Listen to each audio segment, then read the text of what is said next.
Welcome back to another episode of My Jane, My Story. The only show that enables women to share their own secrets and insights into their own wellness, one story at a time. With a woman who seems to know all these stories, Michele Patterson. Hey, Michele. How are you doing? Good to hear from you. You guys always spin the most amazing tales when you come in. And I always look forward to the show so much.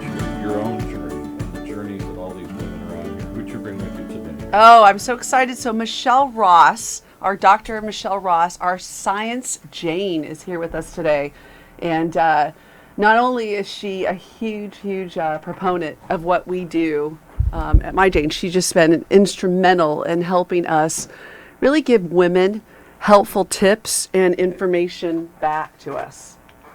Well, I look forward to hearing. I love that. What did you call her? You called her Doctor. No, you said a. I said Dr. Michele Ross. She's our Science Jane. Science Jane. That's what I was going for here. So let me tell you a little bit about her. She is a neuroscientist and has studied the effects of drugs on the brain for over a decade. Dr. Ross teaches at the Holistic Cannabis Academy, is the author of Vitamin Weed, a 4-step plan to prevent and reverse endocannabinoid deficiency. We're going to talk a lot about that. And was the founder of the first 501c3 nonprofit research institute on cannabis and women's health.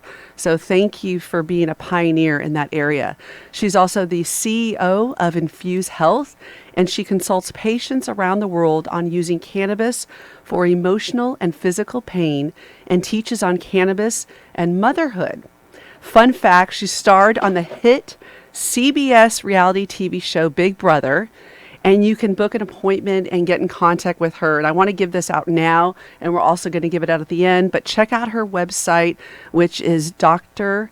Michele Ross, and that's DrMicheleRoss.com. So Michele, welcome, and thank you so much for joining us today and doing all the work that you do. And a special shout out from My Jane and saying thank you for being our keynote speaker at our last event, which was the gift of sleep down at Haven. How are you? Oh, I am wonderful. Well, thank you so much for having me on this podcast. And you know, I'm a big fan of telling women all about cannabis and being able to share these experiences. So being able to talk to all the Janes that are listening on this podcast, hopefully my story hits home with some of them. And, you know, if they aren't already using cannabis, maybe they'll consider it. I'm going to jump back in here for 1 second and see if we can either get you closer or maybe you're using a headset, but you're real faint here. We're trying to turn you up as much as... Oh, I'm really faint? Yeah. Okay. I have some headphones in, and they usually work for podcasts. I'll just take... See if we can do that without here, and we'll cut all this part. Can you hear me now? Yeah, I think that's a little better. Otherwise, we're going to miss most of what you're saying here. Oh, goodness. Yeah, I'll just say, you know, thank you for having me on the podcast, and it's been so fun to be the Science Jane. I really am all about, you know, lending that experience, the credibility, the science to what we do, but it's really about connecting and empowering women with a plant that can heal them. So I'm so excited to be here today. Wonderful. Well, let's jump right into it, because cannabis, and again, we have that stigma that's out there, and being the eldest daughter of a former DA agent, I understand all that comes with that. But let's talk about how did you get involved with cannabis? Did cannabis find you? Did you go seek it out? How did it become part of your everyday interactions? Well, you know, it's funny. My story with cannabis is very, very complicated. And, of course, you know, my whole life has been. That's why I made a perfect reality TV star. But I grew up in New Jersey, and my parents didn't use cannabis. None of my friends did. Like, my family members didn't. In fact, I grew up in a very conservative neighborhood where, you know, any type of drug use was very looked down upon. And that included cannabis. And I actually grew up wanting to be a doctor that helped cure drug addiction. I did actually know people that were using hard drugs, and I just wanted to be able to help them, heal them. And it turns out that I actually was studying neuroscience, studying drug addiction, was a student working in the labs, and I decided instead of going to medical school to go to graduate school to really come up with the treatments that doctors prescribe for drug addiction. And I was in this one lab in a department of molecular psychiatry, and I was actually assigned my very first paper as a PhD student. Here I am, like 22 years old, and they're like, you're going to write about whether or not cannabis can grow brain cells. It definitely doesn't. Like, just write about that. And, it was my job to look at the work we were doing, look at the work other people were doing, and come up with this paper. And we're like, actually, cannabis can grow brain cells, and we know that CBD actually is very good for that.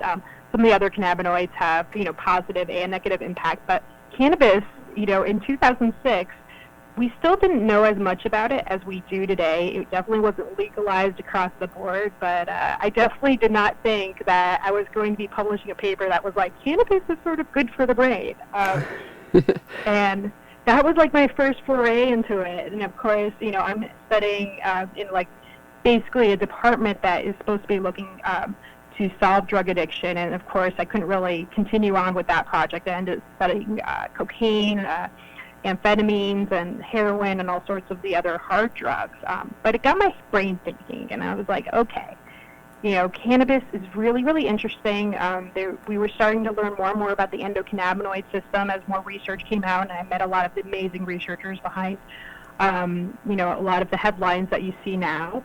But I still wasn't a cannabis consumer. I didn't use it, and it wasn't actually until I needed it that I really connected with this plant and actually decided that I was actually going to commit my entire career and like do this like crazy U-turn and like jump into the cannabis industry and stop being an anti-drug researcher and be a, what my parents in New Jersey would consider me as like a pro-drug dealing scientist, but I'm not a drug dealer, right? Cannabis is legal. Cannabis is actually a medicine, but I came from this very stigmatized background, and a lot of people do. I think a lot of women share that. Is this a bad drug that I should be taking? Is it a healing drug? This plant has a lot of baggage. It does. And I think too, just to, I have so many questions for you. And so one is let's go back to is being a neuroscientist and studying addiction were you seeing opportunities for cannabis to help with the opioid issue? Because I've heard that pop up several times of, especially with individuals, out there that are wanting to address this addiction, and they're utilizing cannabis to be able to do that. Were you able to come up with different areas in that space? Mm-hmm. Well, again, in that work, 10, 13 years ago, cannabis wasn't even being discussed as a potential use for opioid or alcoholism or any of the other types of addiction to hard drugs. And it was actually lumped in this whole space where it was actually cannabis addiction was what was being studied. And so, people smoking joints was actually considered the problem, not the solution. Not the solution. Exactly. It was the war on drugs. Exactly. Yeah, and it's so funny because actually there's an amazing researcher. Her name is Dr. Yasmin Hurt. She works at Mount Sinai, and I actually knew her from my drug addiction research days. And she wasn't studying CBD or cannabis back in the day, and now her lab is the #1 source of data showing that CBD is helpful for heroin addiction, heroin craving, any type of opioids. And, of course, we're going to learn now more about whether THC is helpful for that. But it just seems like, in general, cannabis is very helpful for getting people off of alcohol, drugs, and even their prescription drugs.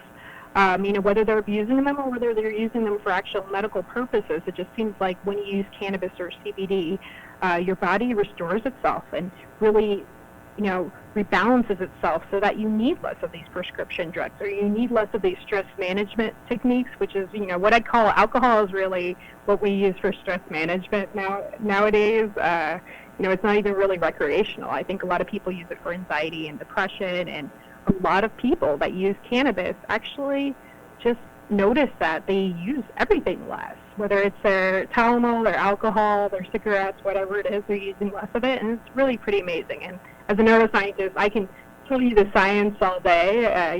I know we don't have 3 hours for a lecture on it today, but it's very exciting to me to see the potential in it and to see that our government is actually funding this research now, and it's an amazing time. Well, and I love that you bring that up too with the alcohol. I mean, so I'm coming up on 2 years of no alcohol, and it didn't serve me. Alcoholism runs in my family. It's it didn't help me be the best version of myself, and cannabis was very, very, very helpful in just eliminating that altogether. And what I found was I was using alcohol to, numb out and numb the pain and the stress, and, to have these big events and big conferences. And that's what I would turn to. And now not doing that, it just has made a huge, huge difference. So I love hearing that. And you talked about too, Michele, is just your, it brought you to you actually utilizing it in your life. And I love to hear the story that you have, especially with My Jane and my story. What we're finding is that women everywhere are wanting to share their journey and their story of what they went through. And what's happening is we're able to socialize, the best that's out there, and be able to share, these best practices with each other. So I love to hear what you've utilized it for in your life, and any information that you can share back to our listeners on what could be helpful for them. Sure. So I have a pretty amazing story with cannabis, and it's sort of one that if I didn't experience myself, I almost wouldn't have believed happened. So at one point I had gone to sleep, and this was, I think I was maybe 28 or 29, and I woke up, and you know how like your leg can have pins and needles, and you're like, you shake it off or something, and it like wakes back up, and you go about your day. Well, my right wrist just wasn't working, and you're like, okay, I slept on it funny, it should like wake up. It didn't wake up. It literally was limp, and what I actually found out was that I had several nerves in my arm that were just inflamed and sort of pinched, and there was no signal going through, and they couldn't figure out why. And I had this amazing Beverly Hills surgeon saying, okay, we're going to snip this nerve over here, we're going to reattach it over here. It's like some $30,000 surgery, and I'm like, I just went to sleep and woke up and my arm doesn't work. Like, that's not normal, And right. I was trying to figure out why it's happening. Never mind startling and scary, and yeah, and they just want to Frankenstein my arm up, and with the side effects where the surgery might not work and the whole rest of your arm might not work, and I'm like, there's got to be a better way. And so I'm a neuroscientist. I know nerve function. So I'm like, okay, maybe I can reduce inflammation. I'm going to change my diet. I'm going to take these vitamins. Like, I'm going to do Chinese medicine and electroacupuncture and all these things. Nothing worked. Literally nothing worked.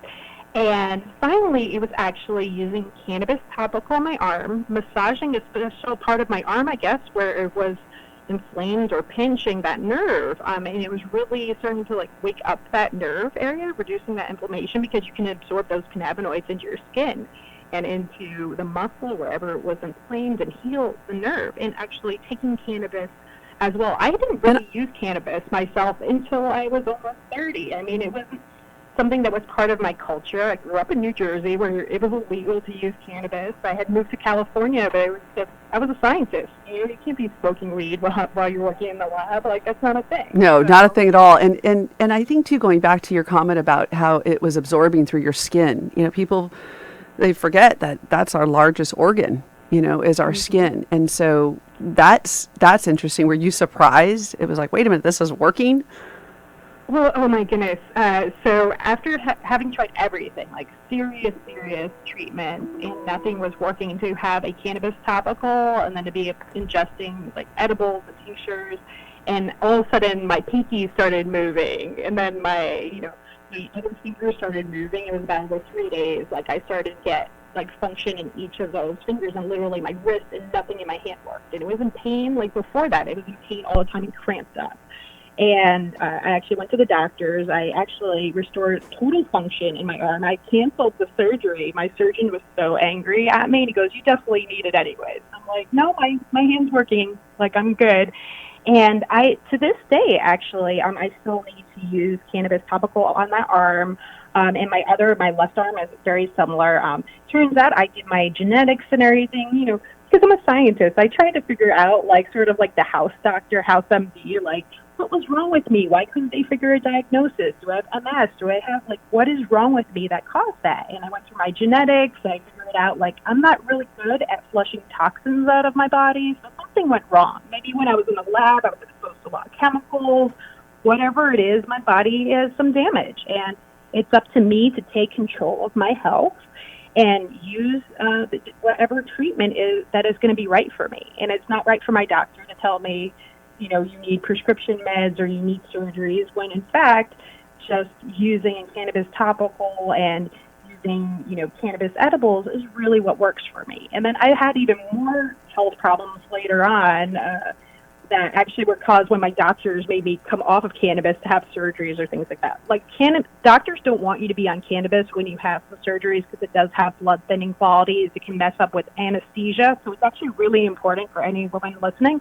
If you are going to have surgery and you do consume cannabis, be honest with your doctor, because you don't want to be too sedated or have some issues in surgery. It's never good to lie to your doctor about surgery. So I actually had to come off of cannabis to have certain surgeries that weren't related to my arm. They were related to other things. But, and you think, too, it's not even just for topical, definitely for edibles, but for topical as well, is if you are going to be having surgery, you want to make sure that you are utilizing cannabis, but you're also, more importantly, is making sure that everyone's on the same page with your doctor.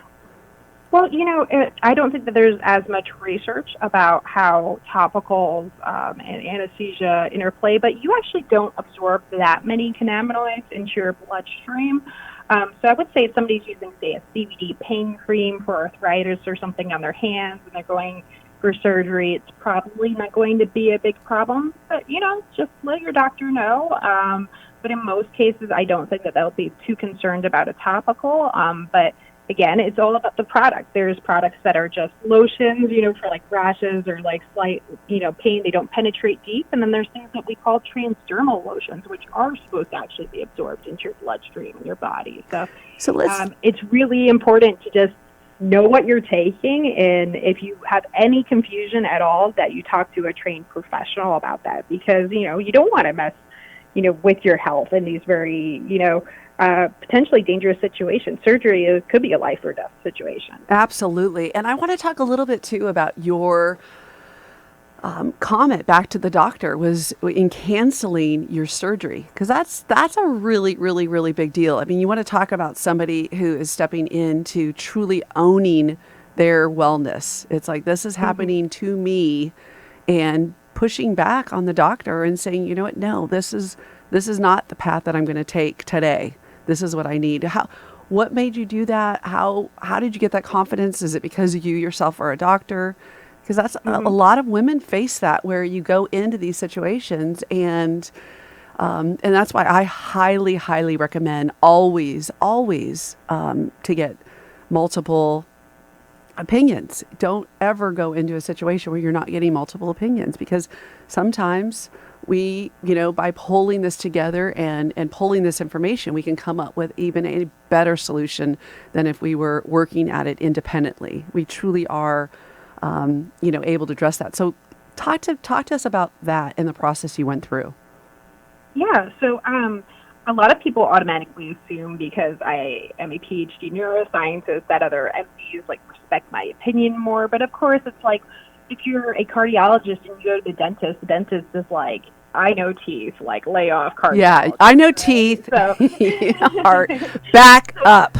Yeah. So it doesn't necessarily translate, or they're experts in their domain and they assert that. But what I found is that women doctors do actually understand my expertise. I mean, I worked as a neuroscientist on the brain. I did surgeries and things like that, so I obviously knew enough to be able to make some of, have a high-level conversation with my doctor and not be talked down to. However, I think there is this dynamic a lot of times with male doctors where they don't listen to their women patients as seriously. And there's actually been a lot of clinical research on that. And even as a highly educated woman in these situations, you also feel that power dynamic. You're like, oh, I have to listen to them. They have all the control. They write the prescriptions. They're writing notes in their little, notebook, like, not compliant, not listening to treatment. Like, I don't know what this guy's notes were about me, but, like, I can only imagine he's like, she won't get to the surgery and she's doing cannabis, like, bad patient,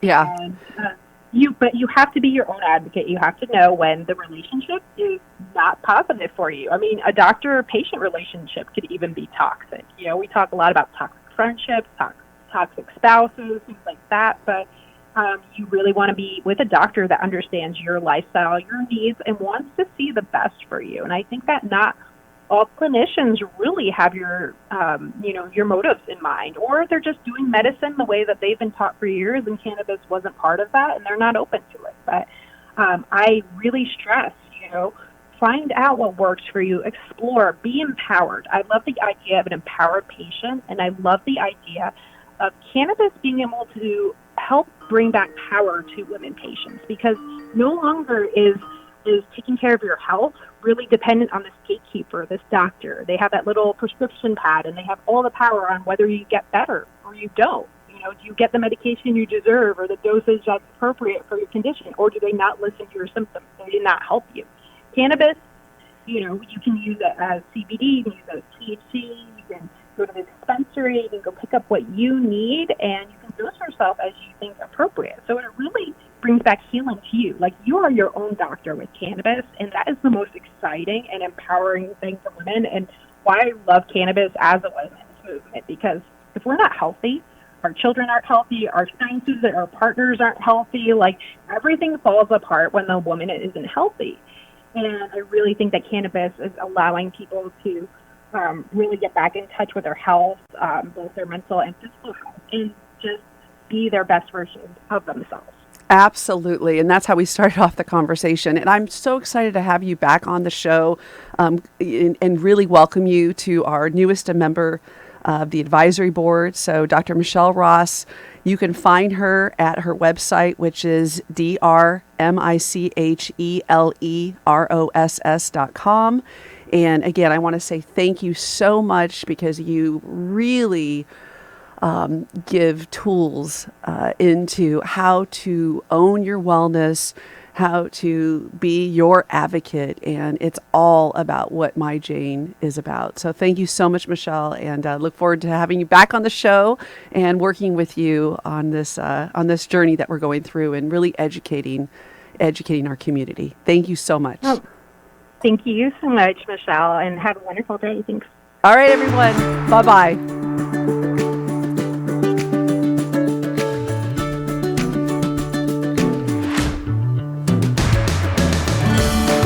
You've been listening to another My Jane, My Story. If you want to join our My Jane community, you can simply go to myjane.com and get instant access to our Facebook community, educational resources, and updates.